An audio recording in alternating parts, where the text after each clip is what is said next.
Resolution number 1372 is hereby adopted. Majority Leader. I move that we recognize our honoree. Of course, it's an honor for me to move and to recognize his presence. Ang anak ng masa, my kuya, Senator Jinggoy Ejercito Estrada.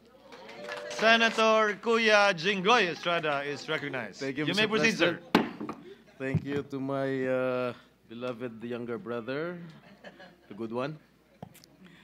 I am truly honored and at the same time deeply humbled by the gesture of the Senate leadership, in particular Senate President Chis Escudero, who authored proposed Senate Resolution number 1372 commending this representation.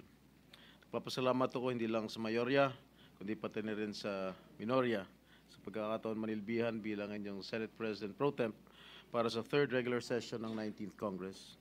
It is an honor to serve as this chamber's Senate President Pro Temp for a number of times already, the 14th, 15th, and presently in the 19th Congress. To be recognized by my fellow legislators, whom I hold in highest regard, is something that I will always treasure.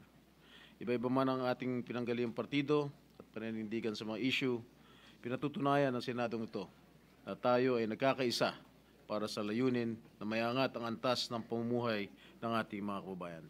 And lastly, I share this commendation to all those who stood by me for their unwavering support and encouragement throughout this journey.